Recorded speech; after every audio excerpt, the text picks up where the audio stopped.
Kapag sabay-sabay na dumarating ang problema, baha ng bayarin, bagyo ng sakit, alon ng problema sa pamilya at sa trabaho, madali nating maramdaman na para tayong nakasakay sa maliit na bangka sa gitna ng malakas na unos. Sa kwento sa Marcos 4, naranasan din ito ng mga alagad ni Jesus. Hapon na noon at sinabi ni Jesus sa kanila, "Tawid tayo sa kabilang ibayo." Sumakay sila sa bangka kasama si Jesus sa lawa ng Galilea. Marami sa kanila mga veteranong mangingisda na. Sanay sa alon, sanay sa gabi, sanay sa pagbabarko. Pero biglang umihip ang napakalakas na hangin. Lumaki ang mga alon at nagsimulang punuin ng tubig ang bangka. Isipin mo, madilim ang langit, sumisigaw ang hangin, sumasampal ang alon sa gilid ng bangka at bawat buhos ng tubig ay pwedeng maging huling buhos.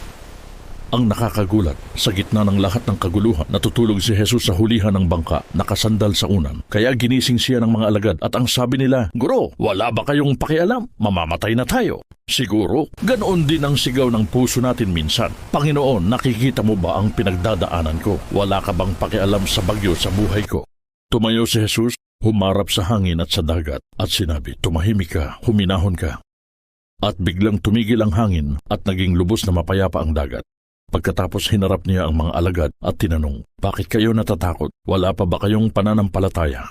Madalas ang unang reaksyon natin sa bagyo ay takot. Natural lang matakot kung nakikita mong parang lulubog na ang bangka. Pero sa kwentong ito, ipinakita ni Jesus na mas malakas siya kaysa sa unos sa labas at kaya niyang patahimikin ang hangin at alon sa isang salita. Ang tanong, ano ang mas pinapakinggan natin kapag binabagyo tayo? Ang lakas ng hangin o ang tinig ni Jesus? Para sa maraming Pilipino, ang bagyo ay hindi lang ulan at hangin. Bagyo ang sabay-sabay na bayarin na hindi alam kung saan kukunin. Bagyo ang biglang sakit sa pamilya, ang diagnosis na hindi inaasahan. Bagyo ang pagkalugit sa negosyo o pag-alis ng taong mahal mo sa buhay. Bagyo ang mga gabi na hindi ka makatulog dahil iniisip mo kung may pag-asa pa ba bukas. At oo, minsan parang tulog si Jesus. Tahimik, walang milagro, walang sagot, pero mapapansin mo sa kwento.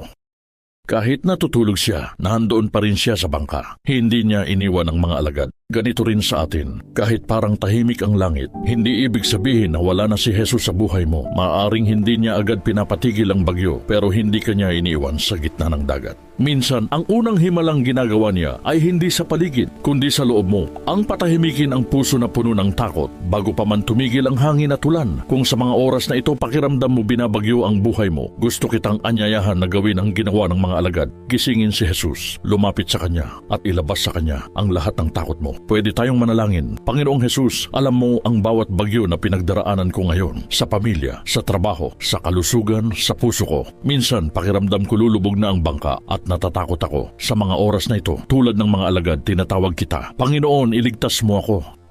Patawarin mo ako sa mga panahong mas pinapakinggan ko ang takot kaysa sa iyo. Patahimikin mo ang hanging umihip sa isip ko at ang alon na bumabangga sa puso ko. Tulungan mo akong magtiwala na habang kasama kita, hindi lulubog ang buhay ko sa mata mo.